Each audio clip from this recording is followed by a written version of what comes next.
Hey guys, welcome to Treadmill Review Guru. My name's Kristen, and today we're going to take a look at the ProForm Pro 22 bike.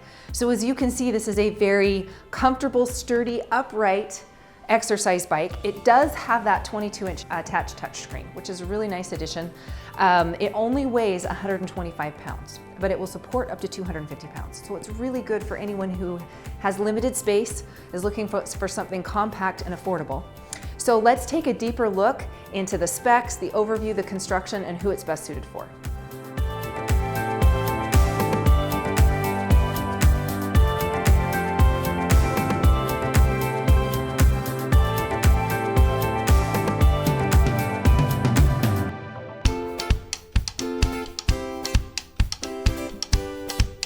All right, let's take a closer look at who the ProForm Pro 22 is best suited for. So as I mentioned, it's quite compact. It doesn't take up a lot of room. It has wheels under that front stabilizer so you can lift it and roll it. So it's really good for anyone who is space conscious. If you have limited space and you're looking for something that's going to give you a great workout but not take up a lot of floor space, this is a good option. Also, it has quiet magnetic resistance, so there's no friction points, which means that as you're riding, you can increase or decrease your resistance levels and it won't make any noise. So it's good if you're in an apartment or if you have roommates or a family or whatever and you want to be able to exercise without disturbing those around you. Also, it is very affordable, which is really nice because it includes the 22-inch touchscreen. So you're getting an affordable bike with that added tech. It also includes iFit, which comes free for the first year and then requires a subscription after that. So an iFit has lots of classes and content. So if you're looking for something that has that added tech, has the subscription option, this is a great option. It's also just very comfortable. So for people who like to spin inside, this is a really good option. People that we probably don't recommend this for are those who want to use third-party apps. So if you like to use Zwift or other things, the touchscreen will not do anything other than display the iFit content. One question we get a lot is, can I watch TV on the touchscreen? Can I surf the web? Can I watch Netflix? And the answer is no. This touchscreen is designed to showcase your iFit content. So if you want to do other things, that's not what we recommend for this particular bike. The other thing is it's probably not great for people who don't want to pay for a subscription.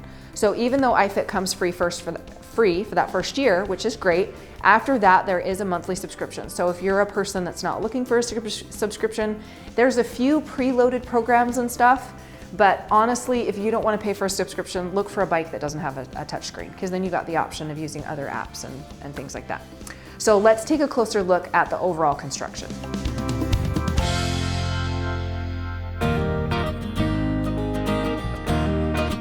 All right, so let's dive into construction. As you can see, like most spin bikes, this has a steel frame, so it's very structurally sound. I really like the way that ProForm designs their bikes because in addition to steel uprights along here and your stabilizers at the front and the back, ProForm also includes this beam that runs directly underneath the bike. It just adds a little more support. So this feels very stable and steady. This top beam right along here is also steel, and it's all powder coated, so resists rust and things like that. And then, as I mentioned, at the front, you do have these wheels up here. So you can lift and roll the bike if you need to. I'm just gonna lift it gently, but you can see how you can lift. It's really not that difficult to roll out of the way. And then on the rear stabilizer back here, you have adjustable leveling feet. So you can kind of tighten them up or release them down to make sure that your bike is secure on your floor and doesn't rock. So I like that as well. The other thing that I particularly like about this bike is that the the plug is at the back of the bike, which for me just kind of makes sense because then I'm not tripping over the cord when I'm moving around the front of the bike. This is just a narrow racing saddle, so it's not the most comfortable, but it's certainly not the most uncomfortable either. After I was on it for a minute or two, I settled right in and it felt fine.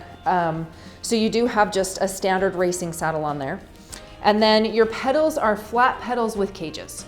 So you can see you've got this toe clip up here at the top with an adjustable strap. It is not a hybrid pedal, so it doesn't have the option of an SPD clip on the underside, but it will support any athletic shoe, which is nice also. So the ProForm Pro 22 has 3 adjustment points. So the seat will move up and down. It will also move forward and back. You can also raise the handlebars, but they do not move forward or back. They're firmly anchored right here because you do have the touchscreen. So you can find the right fit for most people. 3 adjustment points is pretty standard on a bike like this. The total footprint, the bike itself is 22 inches wide. So it's roughly the width of the touchscreen. And then it's 57 inches long and 54 inches high. It weighs 125 pounds, as I mentioned, so it's really not very heavy, but it will support up to 250 pounds, which is a really pretty good weight capacity for a bike that light. Also, it does include the 3-pound dumbbells at the back of the seat. And as I've mentioned before, I prefer to have the weights back here, out of my way. Most of the time when I'm doing a ride, I will do dumbbells maybe once in every 4 or 5 rides. So they're accessible, I can reach back behind me and grab them, but they're out of the way most of the time. So that's my preference. As I mentioned, it does have a 32-pound flywheel. It's very quiet and it's inertia enhanced. So it just will hold that fluid motion throughout the spin and pedal stroke, nice and smooth, and it will support you as you stand up and pedal out of the bike, which is nice. It has magnetic resistance, so there's no friction points, it doesn't make any noise, and you have 24 digital resistance levels. And that top level is pretty tough. I mean, I'm up out of the bike pedaling hard when I hit that top level. So it gives you pretty good range of resistance there.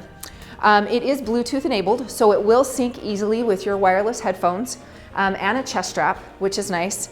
And it does require power, as I mentioned, the power cord's at the back, and it does require Wi-Fi. So even if you're not paying for the subscription, to get the touchscreen to work and be able to access the free programs, you do need an internet connection. So that's something to be aware of if you're in a garage or a basement or something like that. You might need an extender. Make sure you've got a Wi-Fi signal. One thing to be aware of on this bike is this right here is not a resistance knob. It does not change your resistance levels. All it is a brake. You press it down and just a brake lever comes down to slow that flywheel. All functionality of the bike is in the touchscreen. So if you want to change your resistance, you do it in the touchscreen. There's pros and cons to that. Personally, I like having a resistance knob. I like that tactile feel of being able to turn up and down the resistance. But when it's all embedded in the touchscreen, it makes the frame of the bike just very clean. So that's one thing that I really like. The other thing that I noticed on this bike is there's no tray. There's no storage area. There's no phone holder. So you'd have to set a phone close by, but there's really no place to put it. You do have a very small water bottle cage here on your down tube. You could tuck a water bottle in there if you needed to. So ProForm covers the Pro 22 with a 10-year warranty on the frame, 2 years for electronics and parts, and 1 year labor.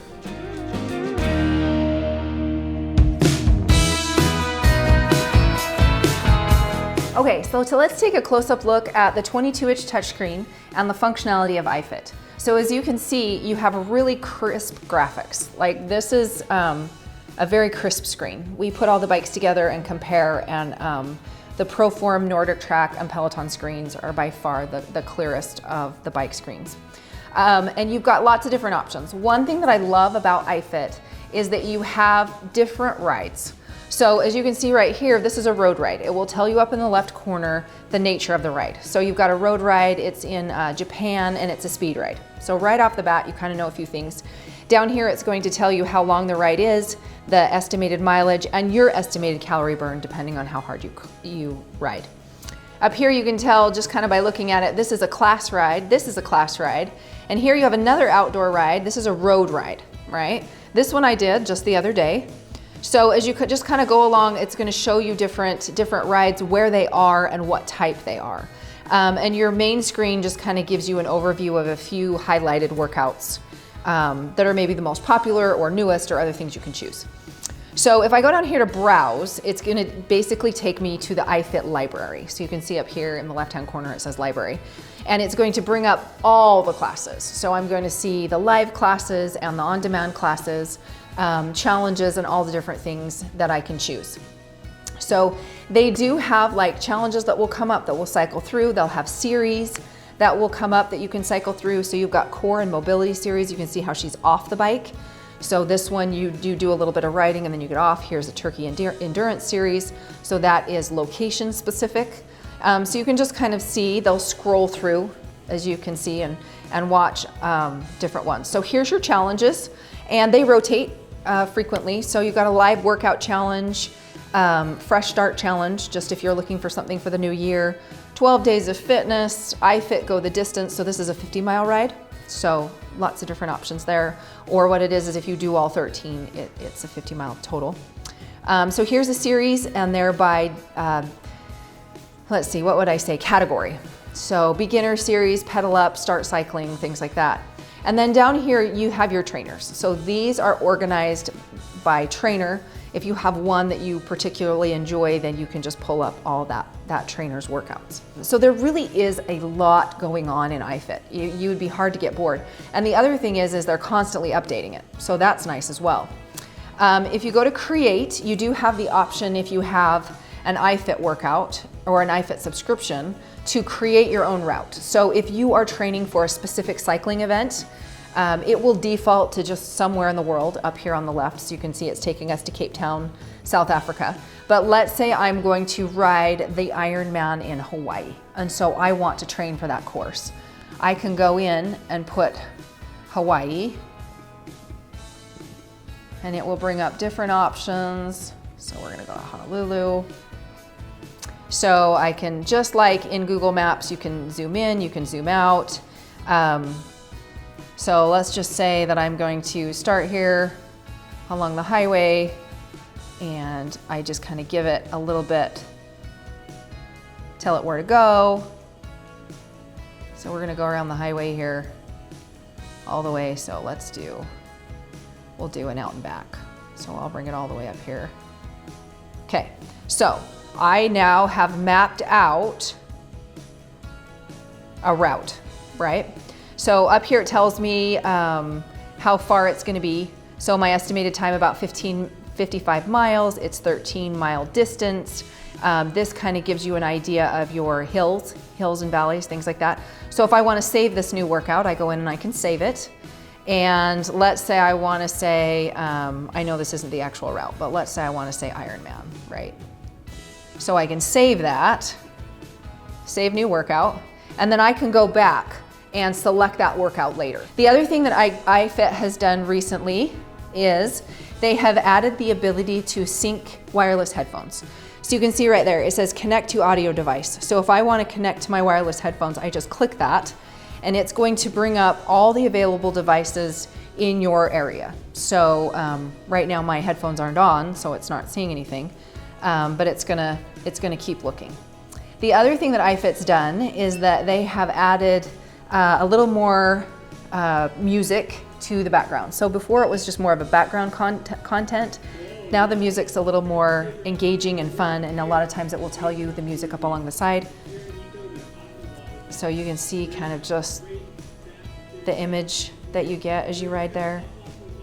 So I'm going to turn the volume up just so you have an idea. We're starting off this first Fuji Fast and Fit ride. Okay, so I'm going to turn that down a little bit. Now what you have here is you have your master volume, and then you have your trainer volume. So you can turn your trainer volume up and your music volume down. Let's say you want to hear the trainer, but you don't want to hear the music. And then up here, it's going to tell you the song that's currently playing. So we have Hallucinate by Dua Lipa. And you do also have controls for volume here. So you can hit it once or twice and it'll bring it up. This whole series is going to be an intermediate series where we're going to have a lot more high intensity workouts planned for you. So you have a lot of volume. So let's turn the music up.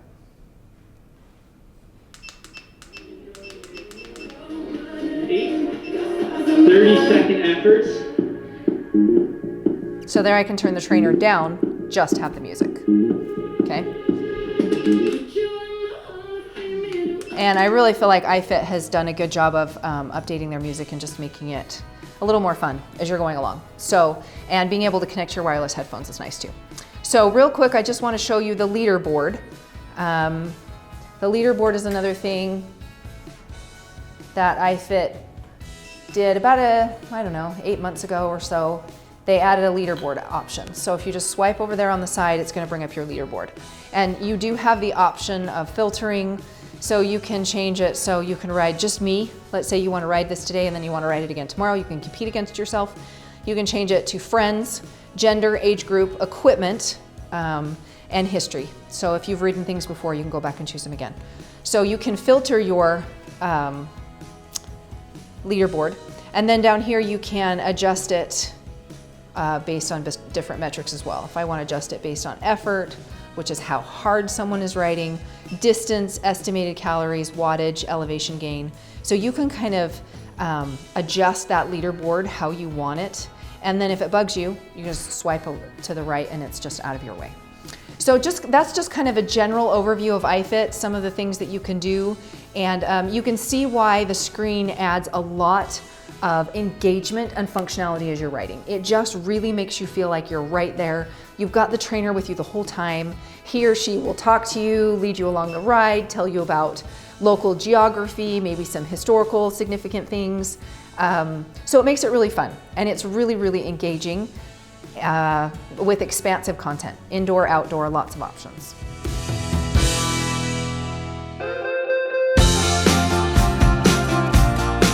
Okay, so let's take a look at some of the functional features of the ProForm Pro 22. So I did a few measurements. The step over height right here is 17 inches, which is actually relatively low. So it's not too high of a step over height. It's relatively easy to get on and off. As I mentioned, you have 3 adjustment points. So the seat will move up and down. At the top, at the highest range, the seat lifts to 42 inches off the floor. When I drop it all the way down, it drops down to about 30 inches. So you've got quite a bit of leg span there. And it should work well for riders of various sizes. The handlebars, however, do not have nearly as much range, probably because you have the attached touchscreen up here. But it is at the lowest setting, the handlebars are about 34 inches off the floor. And at the highest setting, which I have right here, they're 39 inches off the floor. So the seat will raise 10 inches higher than the handlebars. For me, this isn't a problem. I was able to find the right fit on this bike, but we've had multiple reviewers test and ride the bike. And especially our taller reviewers found the handlebars to be a little bit too low. So if you are a taller person or you like your handlebars a little higher, that's just something to consider. Right here, I have them set as high as they will go. This is the highest setting. So just kind of something to be aware of. So I wanted to kind of demo a few things for you. I've got a manual ride going. And as I mentioned, you don't have the option of adjusting resistance externally on the bike. It's all embedded within the touchscreen, which for functionality is okay, but it does keep your console area, your cockpit, a little bit cleaner. So right now I'm at resistance level 1. We have max resistance of 24. So I'm gonna go about halfway to level 12. And you can just kind of listen. You'll be able to hear the magnets adjust just a little bit, but otherwise the bike is completely silent. So let me jump up to 12. I don't know if you could hear that. I mean, it's like hardly any noise.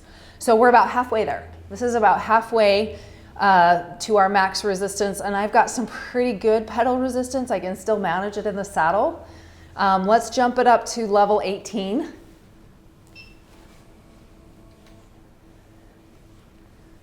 So a little bit more, still manageable. Let's take it up a little more. We'll go to 22. Now I'm having to work pretty hard. And let's take it all the way up to 24. Okay, so this is your max resistance on this bike. I can still manage it in the saddle. So I've got quite a bit of pedal resistance, but not so much that I have to stand up. But if I do stand up, I'm able to manage it. So as you can see, whether I'm at level 24 resistance, which I am right now, or level 1, it's not any noisier. Let me drop it back down.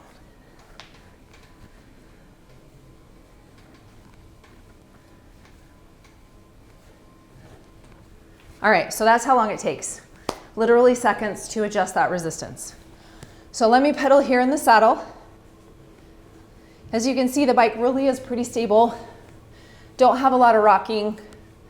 There's minimal screen wobble.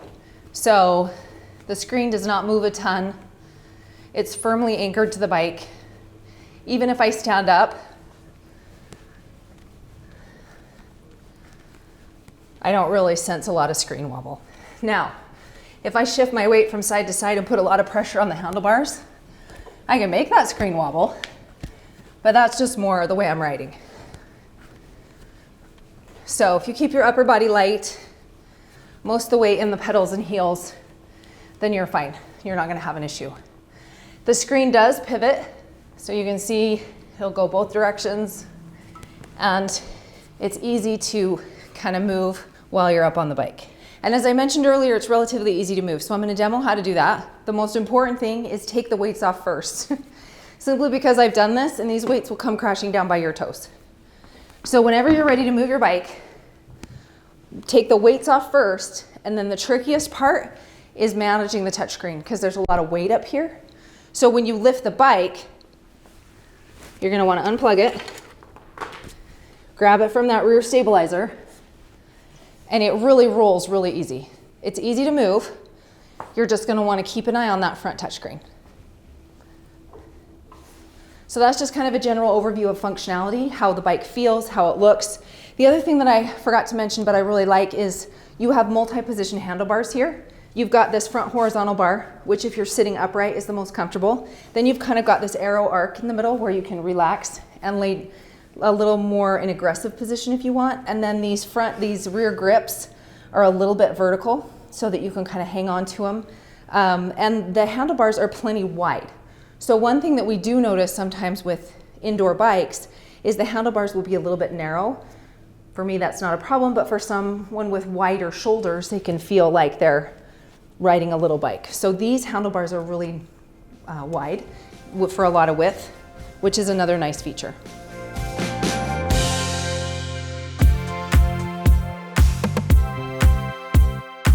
So as you can see, there's a lot of things I really like about this bike. The ProForm Pro 22 is a great option for someone who's looking for something quiet, compact, but also provides you really quality subscription content and a crystal clear 22-inch touchscreen. They didn't go cheap on the touchscreen. It's nice. And as we saw, the iFit content, the classes, the indoor, the outdoor routes, on-demand classes, live classes, you got a lot of options. So if you're looking for something with a subscription and a wide database of training options, this is a really good bike.